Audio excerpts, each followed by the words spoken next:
मैं हूं अभिषेक बारेट और आप धमचिक देख रहे हैं। बेगूसराय में एक लड़का चुनाव लड़ने आया है। नाम पूरे हिंदुस्तान को पता ही है, कन्हैया कुमार।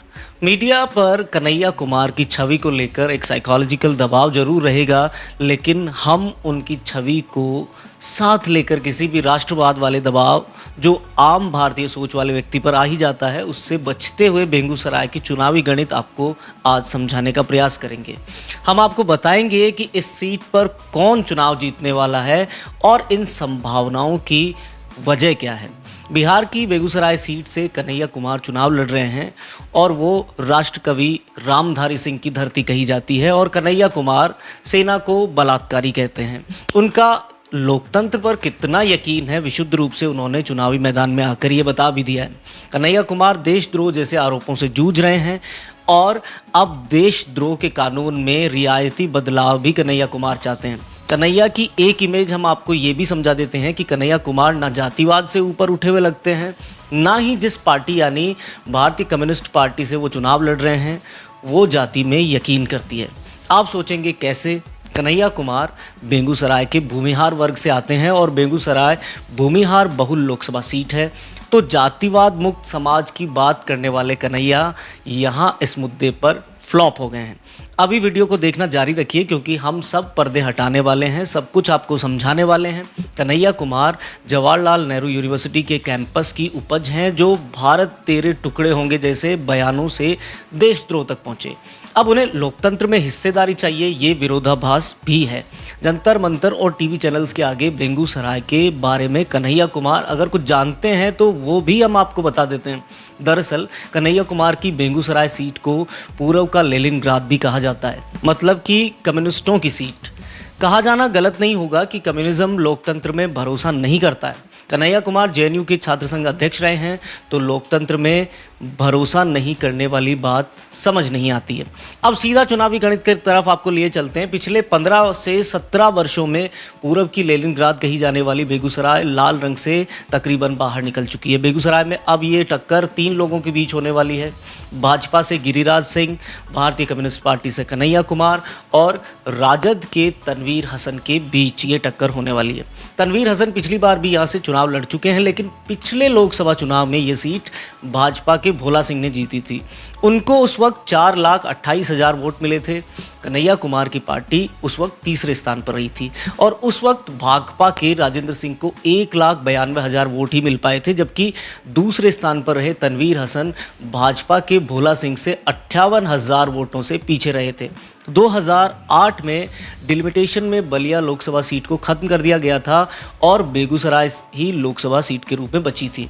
अगर कन्हैया कुमार की पार्टी का बेगूसराय में इतिहास देखें तो जैसे हम आपको पहले भी कह चुके हैं कि 15 वर्ष पहले तक भारतीय कम्युनिस्ट पार्टी का यहाँ किला मजबूत था, लेकिन अब वो किला ध्वस्त हो चुका है। भाकपा के शत्रुघ्न प्रसाद सिंह ने बीजेपी के राम लखन सिंह को साल 1996 में यहाँ से हराया था और भाकपा तब अंतिम बार यहाँ से जीती थी। शत्रुघ्न ने 2,67,482 वोट पाकर बीजेपी के राम लखन सिंह को 88,000 वोटों से हराया था। भूमिहार बहुल बेगूसराय पर 19% भूमिहार हैं, तो दूसरे नंबर पर 15% मुस्लिम, साथ ही 7% कुर्मी और 12% यादव समुदाय के लोग यहाँ से हैं। जब भाकपा के शत्रुघ्न ने भाजपा के राम लखन सिंह को हराया था तो भाजपा का गठबंधन लालू प्रसाद यादव की जनता दल से था। ऐसे में यादव वोटों को आसानी से उस वक्त साध लिया गया था। लेकिन ये भी दिलचस्प है कि कन्हैया कुमार महागठबंधन से होते तो यहाँ टक्कर में पहले स्थान पर आ सकते थे। बेगूसराय सीट 7 विधानसभा सीटों से मिलकर बनी है, जिसमें भारतीय कम्युनिस्ट पार्टी के लिए तेघड़ा सीट को सबसे बड़ा किला माना जाता है, क्योंकि इस सीट पर भारतीय कम्युनिस्ट पार्टी का मजबूत वर्चस्व रहा। लेकिन 2005 से ये सीट भारतीय कम्युनिस्ट पार्टी नहीं जीत पाई। बखरी सीट भी 2005 के बाद में भाकपा नहीं जीती, तो साल 2000 के बाद से मटिहानी भी भाजपा के हाथ से फिसल गई।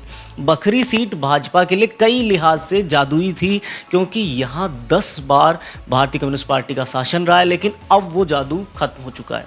बछवाड़ा सीट पिछले 8 सालों से भारतीय कम्युनिस्ट पार्टी के हाथों से गायब है। चेरिया, बरियापुर और साहेबपुर कमाल में भी भाकपा निराश हो चुकी है। जिस जनता दल गठबंधन से भाकपा 1996 में जीती थी लालू प्रसाद यादव का, वही दल अब भाकपा के खिलाफ चुनाव लड़ रहा है। नीतीश कुमार की पार्टी जनता दल यूनाइटेड भाजपा के साथ गठबंधन वाला दल है। नीतीश जरूर भाजपा को लाभ देंगे, ये भी तय है।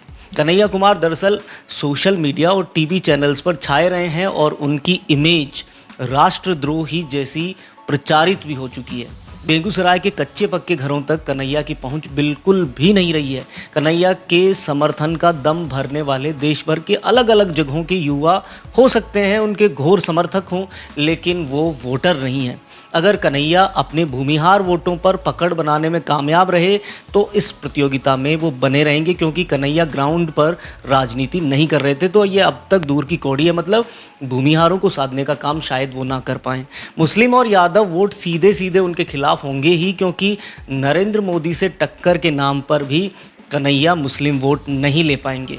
वो तनवीर के हिस्से में जाने वाले हैं। यादव वोटों का फ़ायदा बीजेपी को मिलेगा। गिरिराज सिंह इसी फैक्टर पर यहाँ चुनाव लड़ने से बचना चाहते थे कि राजद ने भाकपा को समर्थन दिया तो कोई भी कन्हैया कुमार से ये सीट नहीं जीत पाएगा।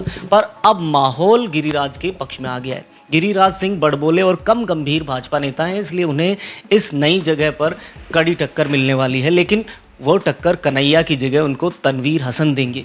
कन्हैया कुमार इस लड़ाई में तीसरे स्थान पर आ चुके हैं। कन्हैया कुमार भूमिहारों के भरोसे ये जंग लड़ रहे हैं। ये जंग अब खास तौर पर तनवीर हसन और गिरिराज सिंह के बीच बनकर खड़ी हो चुकी है। पिछले सालों में तेजी से बदली बेगूसराय की राजनीति भाजपा के लिए बुरी नहीं है और कम्युनिस्टों का रोल भी खत्म हो चुका है। अब नंबर 1 की टक्कर में गिरिराज सिंह और तनवीर हसन आ चुके हैं, लेकिन ये यादव और मुस्लिम ही तय करेंगे कि बेगूसराय कौन जीतेगा। अभी तक शायद गिरिराज या शायद तनवीर पर, लेकिन कन्हैया कुमार तो बिल्कुल नहीं। लेकिन ये चुनाव है, देश में चुनाव है तो सियासी समीकरण बदलते रहते हैं और ये शायद आगे भी बदलें। उनकी अपडेट्स हम आपको देते रहेंगे और हमेशा की तरह आपसे कहकर जाएंगे कि अगली खबर तक धमचेक मचाते रहिए।